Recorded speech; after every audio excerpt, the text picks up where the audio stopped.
पूर्वास colony school के कक्षा 12 के हिंदी अनिवार्य के सभी विद्यार्थियों का, ऑनलाइन विद्यार्थियों का और ऑफलाइन विद्यार्थियों का इस क्लास में स्वागत है। जैसा हमने कल बात की थी, हिंदी व्याकरण का जो पाठ्यक्रम है हमारा, उसके ऊपर हमने एक सामान्य चर्चा कर ली थी कि इसमें कितने टॉपिक है। तो पत्र लेखन वाला जो विषय है उसको हम आज लेंगे।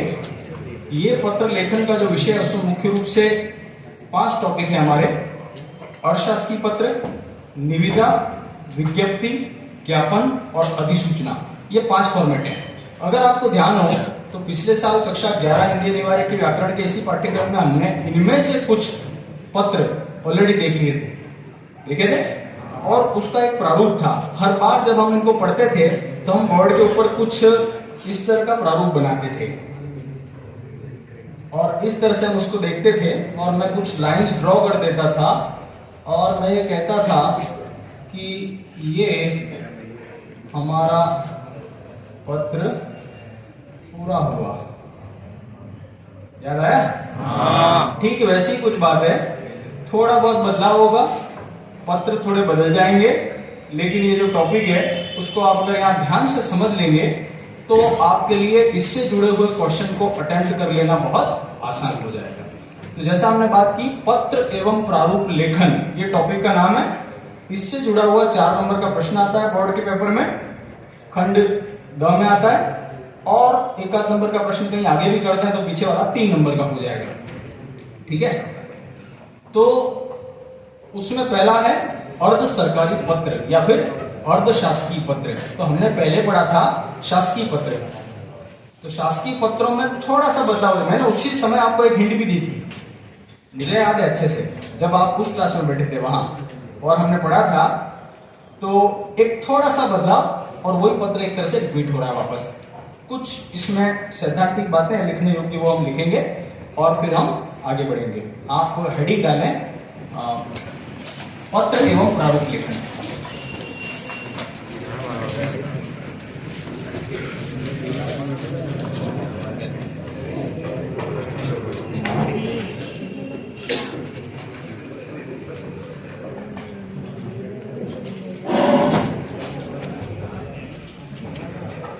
आप लिखिए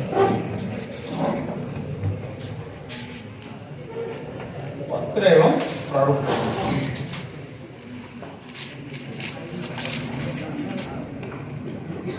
बाद में उतार देना, ठीक है, चल लेंगे। अब इसके नीचे जो 5 फॉर्मेट हमने बोले उनको लिख दो पत्र एवं प्रारूप लेखन में। कौन कौन से?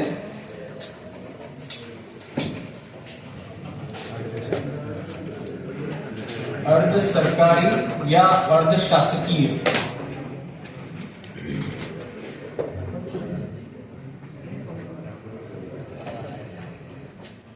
दूसरा निविदा, तीसरा विज्ञप्ति, चौथा ज्ञापन और 5वां अधिसूचना। ये 5 फॉर्मेट हो गए।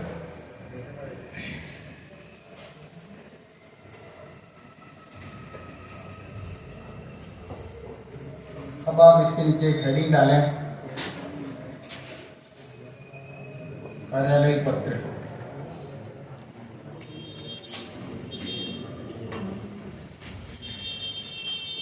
लिखने की स्पीड थोड़ी अच्छी रखें आप ये माने कि आप रफ में लिख रहे हैं, आप इसको बहुत अच्छे से तैयार करना। हमारा ये अनुभव रहा है कि इस व्याकरण से संबंधित जितने भी नोट्स हैं हमारे, उसको अगर हमने रियल टाइम क्लासरूम टीचिंग में अगर बहुत अच्छे से पढ़ लिया और 30-40 पेज के 50 पेज के मैक्स नोट्स बनते हैं, वो अगर हमने संभाल कर रख लिए तो परीक्षा के दिनों में हमारे बहुत अच्छे से काम आते हैं। और उसको परीक्षा के दिनों में अगर आपने रिवाइज कर लिया, भले हाफ ईयरली एग्जाम आ रहा है तब भी और बोर्ड का एग्जाम आएगा तब भी, तो हमने देखा कि इसमें से बहुत कम से कम तैयारी और ज्यादा से ज्यादा नंबर लाने का अगर कोई चांस है वो यहाँ पर है। मेरा ये मानना है कि अगर आपकी हिंदी अगर थोड़ी सी अच्छी है, उस 36 में से 5 नंबर 7 नंबर ऐसे हैं वो आपकी उस हिंदी पर डिपेंड करते हैं जो आपने आज तक सीखी है। कोई प्रश्न ऐसा आ सकता है अपठित गद्यांश और पद्यांश का या फिर निबंध लेखन का, वो आपकी हिंदी भाषा की काबिलियत पर निर्भर करेगा। उसका इस साल की पढ़ाई से ज्यादा कोई लेना देना नहीं रहेगा। बचपन से लगाकर आज तक आपने कितनी अच्छी हिंदी पढ़ी उस पे। लेकिन ऐसे प्रश्न होंगे केवल 2, 4 या 5, 36 में से 6, 30 नंबर तो ऐसे रहेंगे जो पूरी तरह से इस साल की पढ़ाई पर आधारित है। लाने वाले पूरे भी लाए 36 में से 36, कोई घटा नहीं, क्योंकि उनकी हिंदी अच्छी थी इसलिए। बाकी कुछ ऐसा नहीं है। ये सभी फॉर्मेट एक बार अच्छे से सीख लेने के बाद उसको अप्लाई करने की बात है। मतलब हम सीख रहे हैं फॉर्मूला, वहां आएगा क्वेश्चन, हमको जो फॉर्मूला याद है उसको डाल देना है उस क्वेश्चन में। और हाँ, हिंदी है इसलिए इसमें लैंग्वेज का, भाषा का, आपकी लेखन अभिव्यक्ति का बड़ा महत्व है। जितना आप पढ़ोगे, इस एक पत्र को सीखने के बाद हम क्या करेंगे यहाँ पर, हम हर साल सरकारी पत्रिका के बारे में देखेंगे कि इसकी खास खास बिंदु क्या है, इसको लिखते समय कौन कौन सी बातों को ध्यान में रखना चाहिए, और फिर एक उदाहरण देखेंगे हम। लेकिन हम तो केवल एक उदाहरण देंगे, मैं आपको केवल एक प्रश्न दे दूंगा, लेकिन आपको कम से कम 5 और प्रश्नों को अपने लेवल पे देखना है। जाकर उन प्रश्नों को आपको ध्यान से ये ऑब्जर्व करना है कि जब जब इस तरह का प्रश्न पूछा गया तब इस प्रकार के प्रश्न का उत्तर देने के लिए वहां कौन सी लैंग्वेज को इस्तेमाल किया, कैसे लिखा है, उसको ध्यान से ऑब्जर्व करना पड़ेगा। पढ़ना नहीं, सिर्फ पढ़ने से नहीं होगा, आपका अवलोकन होना चाहिए ऐसा कि लैंग्वेज कैसे बनती है, अच्छी लैंग्वेज कैसे बनती है। पत्र लेखन की कुछ बातें टेक्निकल है, नॉलेज लेवल की है, लेकिन कुछ बातें जो है वो भाषाई है और वो सीखनी पड़ती है, वो हमारी काबिलियत है। आपकी शब्दावली, आपकी वोकेबुलरी जितनी अच्छी होगी उतना ही आप अच्छा लिख पाओगे। आपका वाक्य निर्माण का जो पैटर्न है वो अच्छा होगा, तभी आप अच्छा लिख पाओगे। ठीक है, तो कुछ बातें ऐसी हैं जो पढ़कर और लिखकर काबिलियत आएगी, और कुछ बातें ऐसी हैं जो सीधी सीधी यहां पर सीखोगे। पॉइंट नंबर 1, 2, 3, 4, 5, 6, 7, 8, 9, हर शासकीय पत्र में इन 4, 5, 6, 7, 8 बिंदुओं का ध्यान रखना जरूरी है। ये पैटर्न है, एक तरह से हमने मैप बना दिया। ठीक है, वैसी कुछ बात है, तो आप इसका ध्यान रखें। कार्यालय पत्र के अंदर आप लिखें, जो पत्र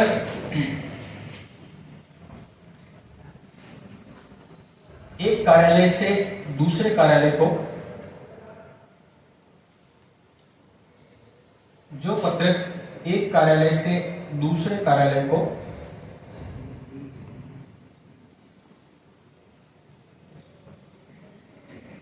अथवा दो संस्थाओं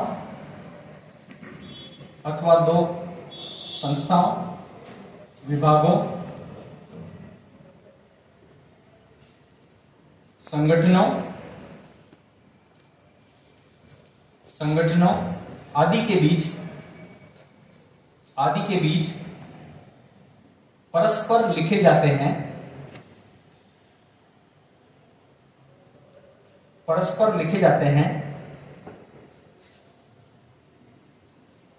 लिखे जाते हैं, कोमा, उन्हें कार्यालयी, या के ऊपर बड़ी मात्रा करना लास्ट में, कार्यालयी, शासकीय, कोमा करके लिखते रहना, कार्यालय, शासकीय, कोमा, सरकारी पत्र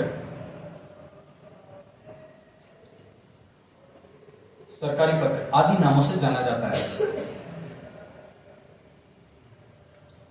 आदि नामों से भी जाना जाता है।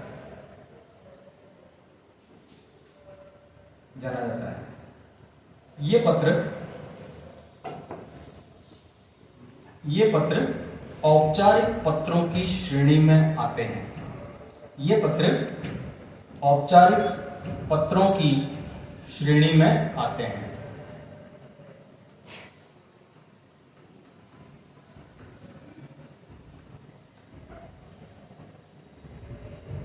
औपचारिक पत्रों की श्रेणी में आते हैं। ठीक है, 2 बातें लिखी हमने सिंपल सी। अब ये थोड़ी सी हमने थ्योरी जो लिखी है उसका मतलब क्या है, ये कहाँ काम आ सकती है, हम लिखेंगे भी कम से कम। ठीक है, लेकिन जैसा मैंने आपसे कल कहा था, आप पिछले 3 साल के पेपर अपने पास में रखना, और हम जो भी टॉपिक पढ़ रहे हैं, जैसे हम अभी क्या पढ़ रहे हैं, पत्र लेखन और प्रारूप लेखन, जिसमें 5 तरह के फॉर्मेट है, 5 तरह के पत्र हैं। आपको यह देखना है कि पिछले 3 सालों में इस टॉपिक से कौन से प्रश्न आए। ठीक है, छोटा आया अगर एमसीक्यू में तो वो किस तरह से पूछा और बड़ा आया तो वो किस तरह से पूछा। हम जैसे जैसे इसको पढ़ते जाएं और ये हमारा पूरा हो जाएगा 2 से 3 दिन में, 4 दिन में, तब आपके पास उन सभी प्रश्नों का उत्तर होना चाहिए जो पिछले 3 सालों में पूछे गए। अगर उसका एक ठीक ठीक उत्तर अभी आपके पास है तो बाद में भी होगा। अभी आप अगर नहीं समझ पा रहे हो तो बाद में भी दिक्कत आएगी। समझ रहे हो बात? रियल टाइम अप्लाई कर रहे हैं हम। अभी यहां पढ़ रहे हैं पर आप ये देखो कि पिछले साल क्या आया। आपकी जानकारी के लिए मैं बता दूं, 2023, 24 और 25 तीनों साल में लगातार खंड द में निविदा और विज्ञप्ति आई है। निविदा और विज्ञप्ति पूछी है 3 साल लगातार। अब इस साल भी क्या हो जाएगा ये हम नहीं कह सकते, लेकिन 5 फॉर्मेट है, 5 को सीखना आसान है। बस वहां जो प्रश्न आ रहा है उस प्रश्न के हिसाब से आपको उस दिन इस फॉर्मूले को ध्यान रखना है और अच्छे तरीके से उस बात को लागू कर देना। शब्द कभी कभी उलझाने वाले होते हैं, लेकिन बहुत पेशेंस से प्रश्न को अच्छे से समझना और फिर उसका उत्तर लिखने की कोशिश करनी। 3 का है तो 3, 4 का है तो 4, नंबर मिल जाते हैं। ठीक है, तो औपचारिक पत्र और अनौपचारिक पत्र। अभी औपचारिक पत्र क्या है हमने जाना था पहले। पत्र मुख्यतः 2 प्रकार के होते हैं, औपचारिक और अनौपचारिक। औपचारिक पत्र कौन से कहलाएंगे?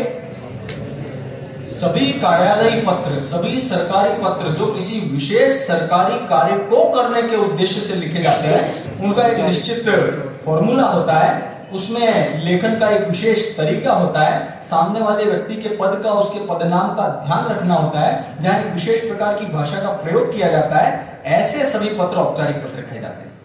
और अनौपचारिक पत्रों को हम कह सकते हैं, औपचारिक पत्रों का नाम क्या है? कार्यालय पत्र, शासकीय पत्र, सरकारी पत्र, अर्ध सरकारी पत्र, या फिर निविदा, विज्ञप्ति, ज्ञापन और अधिसूचना, या फिर और 8-10 तरह के पत्र। ये सारे के सारे पत्र कौन से? औपचारिक पत्रों की श्रेणी में आते हैं। लेकिन एक दूसरी कैटेगरी अनौपचारिक पत्र जो हमारे सिलेबस में शामिल नहीं है, लेकिन जानकारी के लिए हम शामिल रखें। हम ये कहें कि अर्ध सरकारी पत्र किस प्रकार का पत्र है? औपचारिक पत्र, अनौपचारिक पत्र, दोनों प्रकार का, इनमें से कोई नहीं। ऐसा प्रश्न अगर आ जाए तो औपचारिक पत्र इसका उत्तर होगा। ठीक है, प्रश्न किसी भी रूप में हमारे सामने आ सकता है, तो उसको अच्छे से हम जवाब दे सकें, इसके लिए हम इन छोटी छोटी बातों को समझें। और अनौपचारिक पत्र व्यक्तिगत पत्र जो परिवार में लिखे जाते हैं, जो मित्रों के बीच में लिखे जाते हैं, जो संतान द्वारा माता पिता को लिखे जाते हैं। ऐसे जो पत्र हैं जिसमें कोई विशेष भाषा के नियम नहीं होते, कोई विशेष सामने वाले व्यक्ति को एक महोदय जैसे शब्दों का, भारी शब्दों का प्रयोग करना और रेस्पेक्ट देना, ठीक है ना, आपका आज्ञाकारी जैसा कुछ लिख देना लास्ट में, ऐसा कुछ करने की जरूरत नहीं होती है। इस लिहाज से अगर देखा जाए तो विद्यालय में अगर बालक छुट्टी लेने के लिए या किसी विशेष काम से अगर पत्र लिख रहा है, वो भी औपचारिक पत्र है। वो भी एक तरह का औपचारिक पत्र। क्यों? क्योंकि वो लिखता है, किस भाषा का इस्तेमाल करता है? सेवा में श्रीमान प्रधानाचार्य महोदय, राजकीय उच्च माध्यमिक विद्यालय पुनर्वास कॉलोनी सागवाड़ा। फिर लिखता है विषय, विषय लिखना जरूरी है। व्यक्तिगत पत्रों में विषय लिखना कोई अनिवार्य नहीं है, लेकिन जहां किसी निश्चित नियम का पालन हो रहा है, इसका मतलब औपचारिक पत्र है। ठीक है, और अनौपचारिक पत्रों में ऐसा होता नहीं है। वहां तो सीधा पूज्य पिताजी डायरेक्ट अपनी बात शुरू, यहाँ रह रहा हूँ, अच्छा भी नहीं लग रहा है, घर में तो खाना ठीक लगता था, यहाँ पे नहीं लगता है, मच्छर काट रहे हैं, तकलीफ होती है, सारी बात जैसे भी कहनी है वो अपनी कह देगा। वो व्यक्तिगत पत्र अनौपचारिक पत्र है। हम बात कर रहे हैं औपचारिक पत्र। ये पॉइंट क्लियर हुआ। अब आप आ जाए नंबर 1, अर्ध सरकारी पत्र या अर्ध शासकीय पत्र, जैसा आप उचित छंद में लिखें, अर्ध शासकीय पत्र।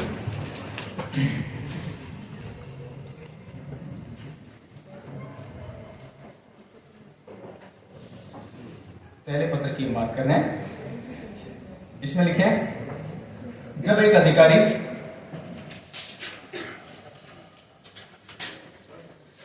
अधिकारी अपने समकक्ष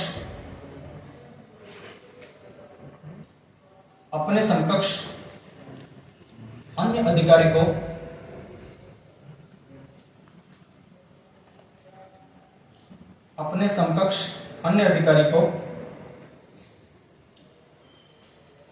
किसी खास विषय पर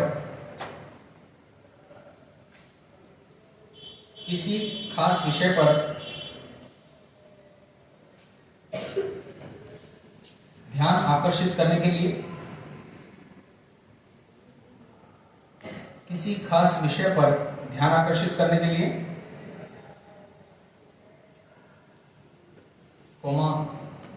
विचारों का आदान प्रदान करने के लिए,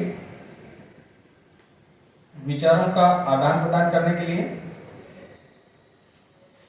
कॉमा सूचना, सलाह एवं सहयोग, सूचना, सलाह एवं सहयोग,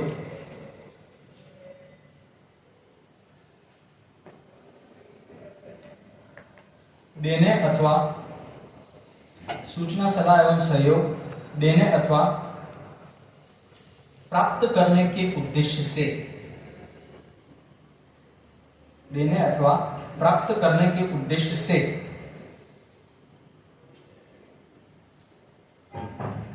जो पत्र लिखा जाता है,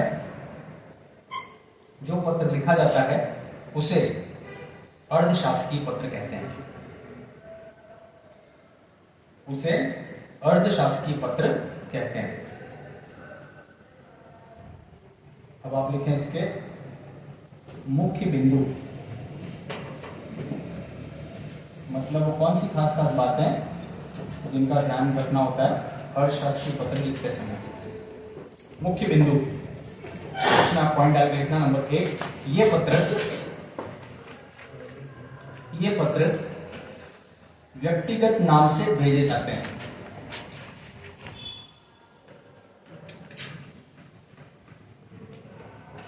ये पत्र व्यक्तिगत नाम से भेजे जाते हैं।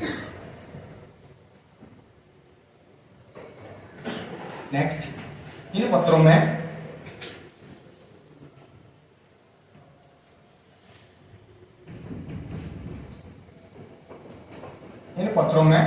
आत्मीयता एवं अनौपचारिकता,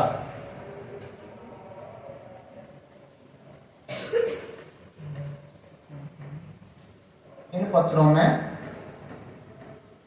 आत्मीयता एवं अनौपचारिकता का समावेश होता है।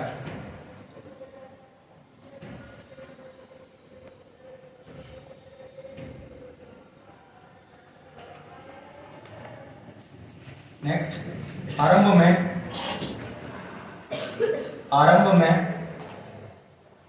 महोदय के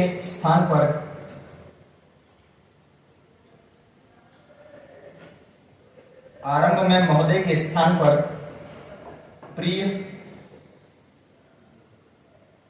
श्री, कोमा करके लिख रहे हैं, प्रिय श्री, प्रिय सुश्री, प्रिय सुश्री आदि के साथ प्रायः उपनाम जैसे शर्मा, गुप्ता आदि जोड़कर लिखे जाते हैं। शर्मा, गुप्ता आदि जोड़कर लिखे जाते हैं।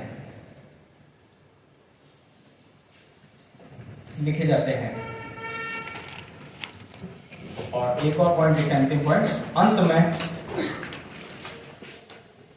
में भवदीय के स्थान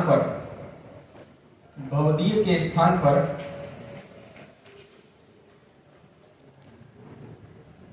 आपका, अंत में भवदीय के स्थान पर आपका लिखा जाता है।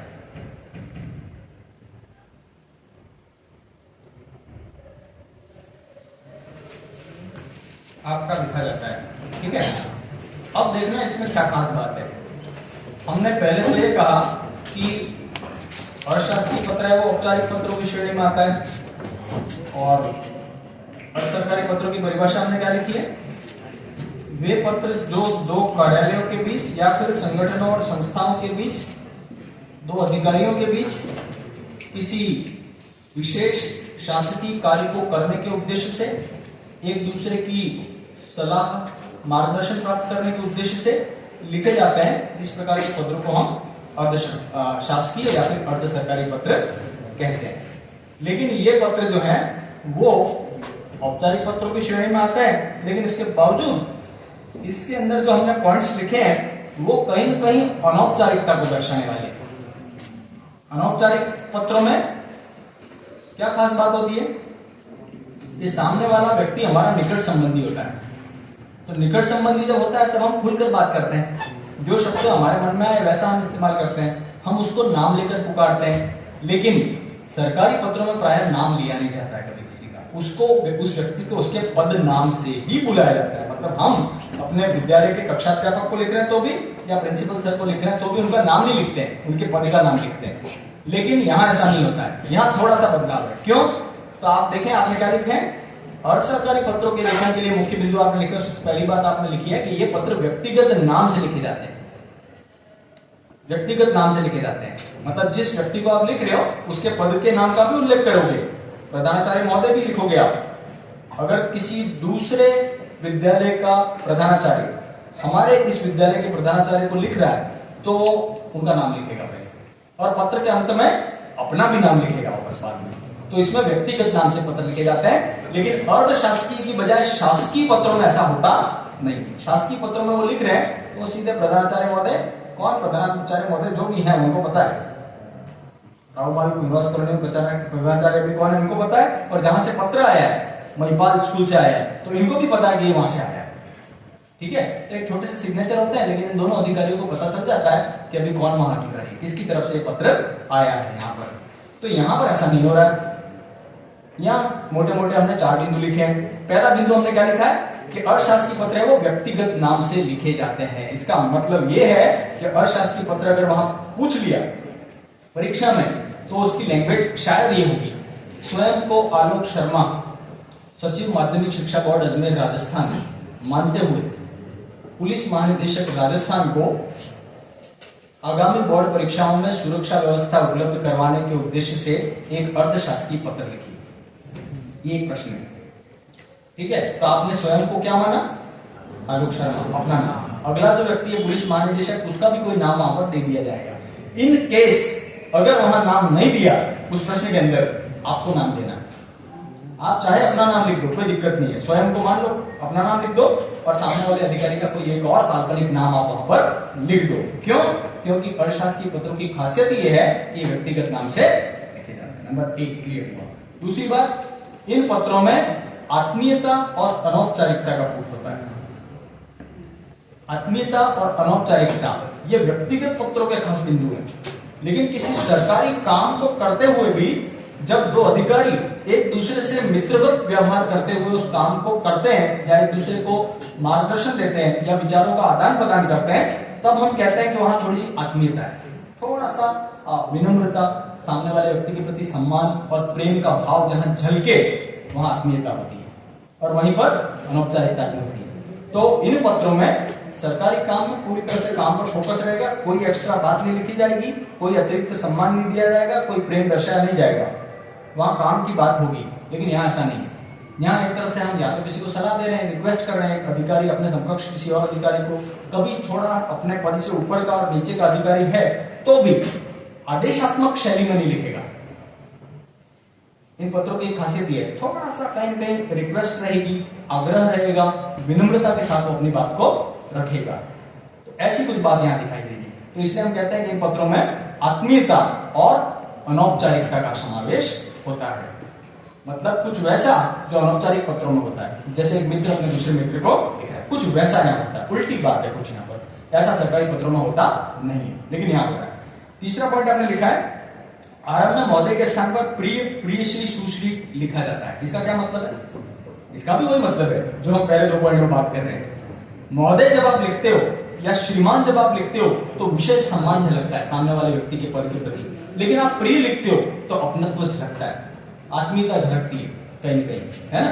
तो आप शुरुआत में क्या लिख रहे थे? वहां पर शासकीय पत्रों में लिख रहे थे आप महोदय।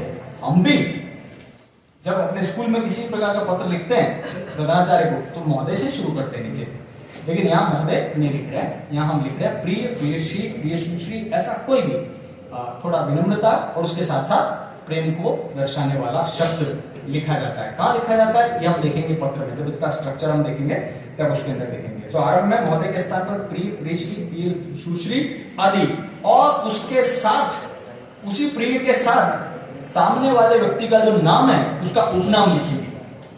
जैसे किसी का नाम अगर आलोक शर्मा है तो आलोक छोड़ देंगे, प्रिय शर्मा जी, ये संबोधन होगा। यहां से पत्र की शुरुआत होगी। विषय लिखा है तो ठीक, और विषय नहीं लिखा है तो प्रिय शर्मा जी, कॉमा, नीचे अगली लाइन में पैराग्राफ शुरू। आ गया समझ में?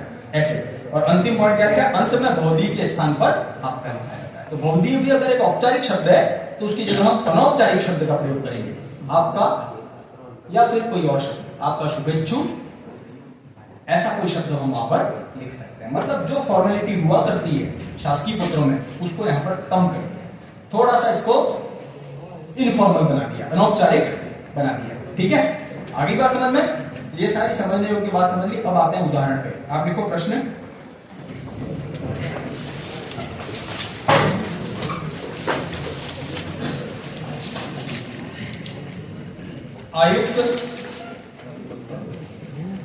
आयुक्त निर्वाचन आयोग, आयुक्त निर्वाचन आयोग राजस्थान की ओर से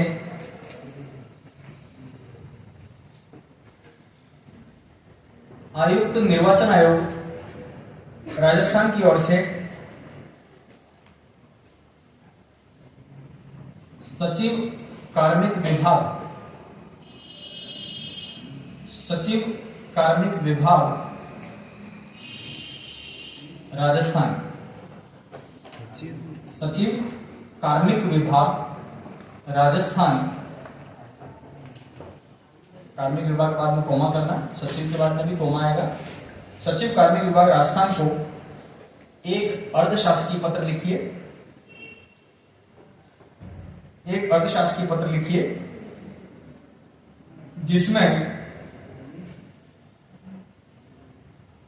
जिसमें राज्य कर्मचारियों द्वारा,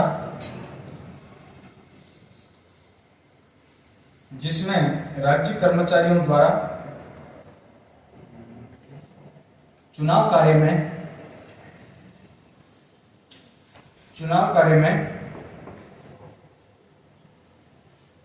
सहयोग का उल्लेख हो, राज्य कर्मचारियों द्वारा चुनाव कार्य में सहयोग का उल्लेख हो।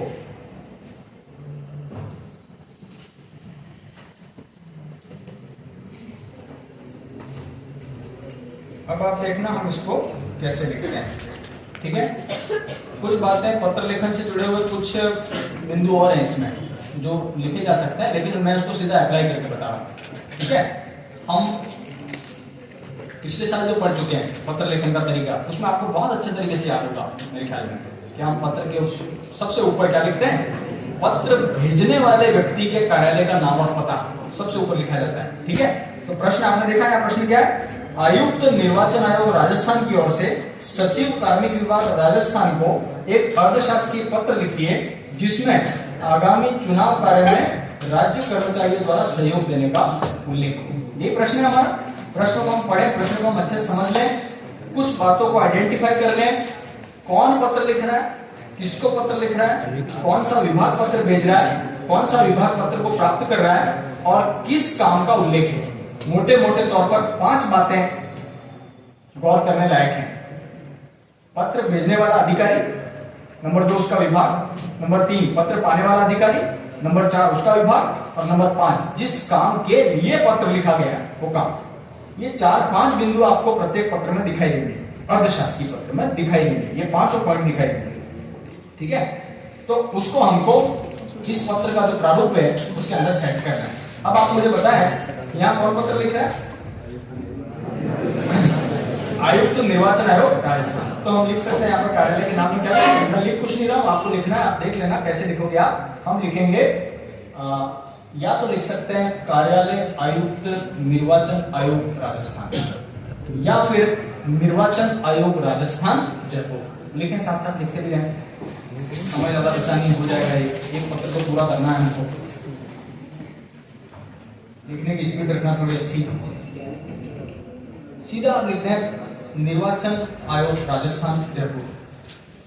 सबसे ऊपर। उसके तुरंत बाद आप नीचे लिखें क्रमांक।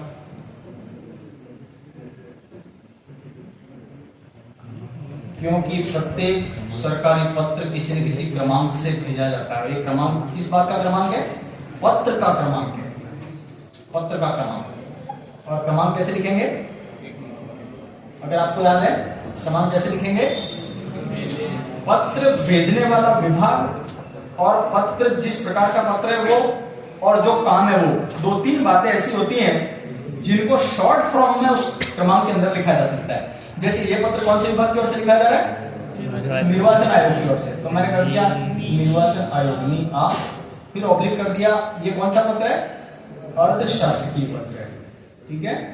और ये पत्र है चुनाव संबंधी, तो मैंने चुनाव कर दिया और फिर 2025 और यहाँ कर दिया 11, ठीक है।